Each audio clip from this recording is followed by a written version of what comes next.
শুভ সন্ধ্যা বন্ধুরা। রবির 17 বাগান বিলাস চ্যানেলে আপনাদের সকলকে স্বাগত। আশা করি আপনারা সবাই ভালো আছেন, আমিও ভালো আছি। আমার এই চ্যানেলে আমি বিভিন্ন সময় বিভিন্ন রকম মনোরঞ্জনের উপস্থাপন আপনাদের জন্য নিয়ে আসি, আর আমার প্রতিটি উপস্থাপনকেই আপনারা যথাযোগ্য মর্যাদা দেন, ভালোবাসা দেন, আর আমি আপনাদের ভালোবাসায় মুগ্ধ। তাই সবার প্রথমেই বলি, আজ আমার এই চ্যানেলে যারা নতুন শ্রোতা বন্ধু এসেছেন, সবার প্রথমে আপনারা একটা লাইক দিয়ে সাবস্ক্রাইব করে নিন। তারপরে আসুন আমার নতুন উপস্থাপন দেখতে থাকুন। আজকে আমার উপস্থাপন একটি পৌরাণিক কাহিনী বিষয়ক। দেবী গঙ্গার নিজের সন্তানদের হত্যার পিছনে একটি গুরুত্বপূর্ণ পৌরাণিক কাহিনী রয়েছে, যা মহাভারতের আদি পর্বে বর্ণিত আছে। এখানে এই গল্পের মূল বিষয়গুলি আপনাদের সামনে আমি তুলে ধরছি। হিন্দু পুরাণ অনুযায়ী দেবতা ও মানবের বিভিন্ন জন্ম, পুনর্জন্ম, অভিশাপ ও আশীর্বাদ দ্বারা একাধিক গল্পের সৃষ্টি হয়েছে। দেবী গঙ্গা এবং রাজা শান্তনুর সন্তানদের হত্যার কাহিনী মূলত এই ধরনের অভিশাপ ও পুনর্জন্মের একটি অংশ। স্বর্গে বাস করতেন অষ্টবসু নামে 8 জন শক্তিশালী দেবতা। তাদের নাম যথাক্রমে ধ্রুব, প্রতিয়ুষ, সোম, অনিল, অনল, প্রহ, পথ এবং প্রভাস। একবার তারা মর্ত্যলোকে বেড়াতে আসেন। তাদের মধ্যে প্রভাসের স্ত্রী একদিন পৃথিবীতে বেড়ানোর সময় মহর্ষি বশিষ্ঠের আশ্রমে প্রবেশ করেন। সেখানে তিনি বশিষ্ঠ মুনির আশ্চর্য গরু নন্দিনীকে দেখতে পান। এই গরুর আশ্চর্য ক্ষমতা ছিল, সে নিজের ইচ্ছা মতো সমস্ত কিছু উৎপন্ন করতে পারত। প্রভাসের স্ত্রী এই গরুটিকে অত্যন্ত আকর্ষণীয় মনে করেন এবং তা চুরি করে নিয়ে যাওয়ার ইচ্ছা প্রকাশ করেন। প্রভাস তার স্ত্রীর ইচ্ছা পূরণে অন্য 7 বসুর সহায়তা নেন এবং গরুটিকে চুরি করেন। কিন্তু বশিষ্ঠ মুনি সেটা বুঝতে পারেন যে তার গরুটি চুরি হয়েছে এবং তিনি ক্রুদ্ধ হয়ে অষ্টবসুকে অভিশাপ দেন যে তারা মর্ত্যলোকে জন্মগ্রহণ করবেন। এতে ভীত হয়ে অষ্টবসু বশিষ্ঠের কাছে ক্ষমা প্রার্থনা করেন। মুনি বশিষ্ঠ তাদের ক্ষমা করেন, তবে তাদের মর্তে জন্মগ্রহণের অভিশাপ প্রত্যাহার করেন না।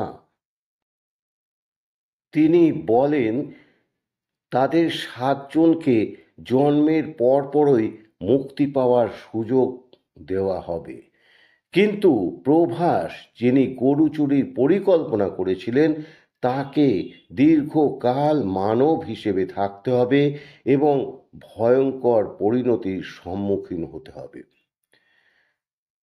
অষ্টবসু তখন সিদ্ধান্ত নেন যে তাদের মুক্তির উপায় খুঁজতে হবে। তারা দেবী গঙ্গার কাছে যান এবং তাকে তাদের মা হিসেবে মর্তে জন্ম দেওয়ার অনুরোধ করেন, যাতে তিনি জন্মের পরপরই তাদের মুক্তি দিতে পারেন। গঙ্গা তাদের প্রতিশ্রুতি দেন যে তিনি তাদের মাতা হিসেবে জন্ম দেবেন এবং জন্মের সঙ্গে সঙ্গেই মুক্তি দিয়ে দেবেন, যাতে তারা অভিশাপ মুক্ত হতে পারেন। এবার আসছি মূল কাহিনীতে। রাজা শান্তনুর সাথে দেবী গঙ্গার বিবাহ। এদিকে হস্তিনাপুরের রাজা শান্তনু একবার গঙ্গার তীরে এসে দেবী গঙ্গার সৌন্দর্যে মুগ্ধ হন এবং তাকে বিবাহের প্রস্তাব দেন। দেবী গঙ্গা তাতে রাজি হন, তবে শর্ত রাখেন যে রাজা কখনো তাকে কোনো কাজে বাধা দিতে পারবেন না, এবং যদি বাধা দেন তবে তিনি তাকে ছেড়ে চলে যাবেন। রাজা শান্তনু এই শর্ত মেনে নেন। বিবাহের পর দেবী গঙ্গা একে একে সন্তান জন্ম দিতে থাকেন, তবে প্রত্যেক সন্তান জন্মানোর পরই তিনি সেই শিশুকে গঙ্গায় ভাসিয়ে দেন, অর্থাৎ তাকে মেরে ফেলেন। রাজা শান্তনু স্তম্ভিত হলেও দেবী গঙ্গাকে যেহেতু প্রতিশ্রুতি দিয়েছিলেন যে তিনি তাকে বাধা দেবেন না, তাই তিনি কিছু বলতে পারেন না। এইভাবে দেবী গঙ্গা 7টি সন্তানকেই গঙ্গায় ভাসিয়ে দিয়ে তাদের মুক্তি দেন। এভাবে প্রথম 7টি সন্তানই অভিশাপ মুক্ত হয়ে স্বর্গে ফিরে যায়। 8ম সন্তান ভীষ্মের জন্ম। যখন 8ম সন্তান জন্ম নেন তখন রাজা শান্তনু আর সহ্য করতে পারলেন না, তিনি গঙ্গাকে বাধা দেন। তিনি জিজ্ঞাসা করেন কেন তিনি একের পর এক তাদের সন্তানদের মেরে ফেলছেন। তখন গঙ্গা রাজাকে তার শর্ত এবং সন্তানদের অভিশাপ সম্পর্কে সব কিছু জানান। গঙ্গা বলেন যে এই 8ম সন্তানটি প্রভাসের পুনর্জন্ম, যার অভিশাপ ছিল দীর্ঘকাল মর্তে মানব হিসেবে বাস করা। তবে গঙ্গা 8ম সন্তানকে মেরে ফেলেননি। রাজা শান্তনু তাকে নিজের কাছে রেখে দেন। এই 8ম সন্তানই পরে দেবব্রত নামে পরিচিত হন, যিনি পরবর্তীকালে ভীষ্ম নামে বিখ্যাত হন। ভীষ্ম ছিলেন পরম তপস্বী, শক্তিশালী এবং মহাভারতের অন্যতম গুরুত্বপূর্ণ চরিত্র।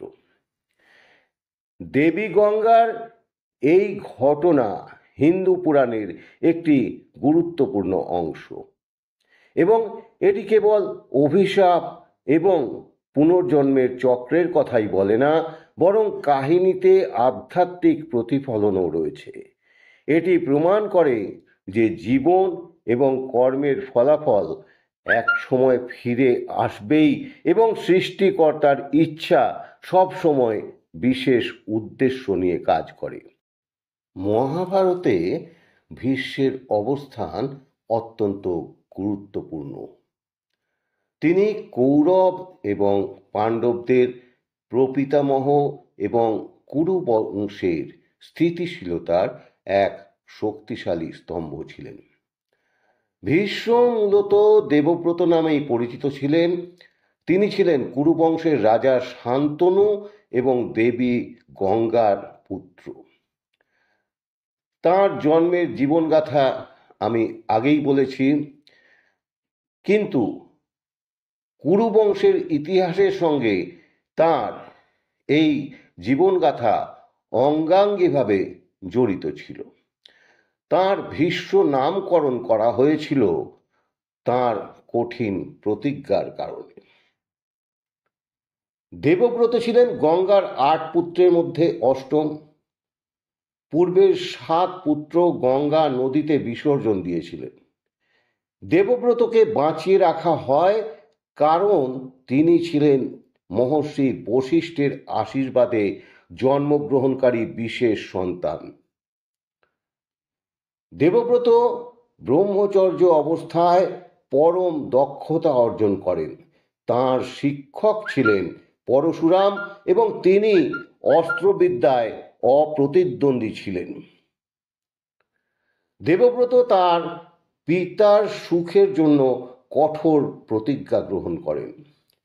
শান্তনু যখন সত্যবতীর প্রেমে পড়েন তখন সত্যবতীর পিতা নিষেধ করেন, কারণ তাঁর বংশধরেরা কুরুর সিংহাসনে বসতে পারতেন না। দেবব্রত এই সমস্যার সমাধানে আজীবন ব্রহ্মচর্য এবং সিংহাসনের প্রতি অধিকার ত্যাগের প্রতিজ্ঞা করেন। এই প্রতিজ্ঞার জন্যই তিনি ভীষ্ম নামে পরিচিত হন। কুরুবংশের রক্ষক হিসেবে তিনি কাজ করেছেন। তিনি কুরুবংশের স্থিতিশীলতা বজায় রাখার জন্য আজীবন কাজ করে গেছেন। তিনি রাজা না হয়েও রাজ পরিষদে অত্যন্ত প্রভাবশালী ছিলেন। ভীষ্ম কুরুক্ষেত্র যুদ্ধে কৌরবদের পক্ষ অবলম্বন করেছিলেন, কারণ তিনি কুরুবংশের প্রতি তাঁর দায়িত্ব পালন করতে চেয়েছিলেন। তিনি যুদ্ধের 10 দিন কৌরবদের সেনাপতি ছিলেন। শিখণ্ডীর কারণে পতন। ভীষ্ম জানতেন যে শিখণ্ডী, যাকে পূর্বজন্মে অম্বা বলে চিনতেন, তাকে পরাজিত করতে পারবেন। শিখণ্ডীকে সামনে রেখে অর্জুন তার উপর তীরবৃষ্টি করেন এবং ভীষ্ম শরশয্যায় পতিত হন। ভীষ্ম শরশয্যায় দীর্ঘ সময় ধরে জীবিত ছিলেন। সূর্য উত্তরায়ণে গেলে তিনি স্বেচ্ছা মৃত্যু গ্রহণ করবেন বলে স্থির করেন। মৃত্যুর আগে তিনি পাণ্ডবদের ধর্মনীতি ও রাজনীতি সম্পর্কে শিক্ষা দেন। কুরুক্ষেত্র যুদ্ধের ফলাফলে শান্তি প্রতিষ্ঠার পথ নির্দেশনা দেন। ভীষ্মের গুণাবলী।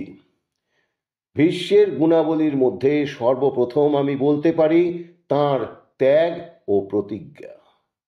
তাঁর ত্যাগ এবং প্রতিজ্ঞার জন্য তিনি অতুলনীয়। ধর্মপালন, ধর্মনীতি এবং রাজধর্মের জ্ঞান তাঁকে মহাভারতের অন্যতম গুরুত্বপূর্ণ চরিত্রে পরিণত করেছে। পরামর্শদাতা হিসেবে আজও তিনি জগৎজোড়া সম্মান অর্জন করে রেখেছেন।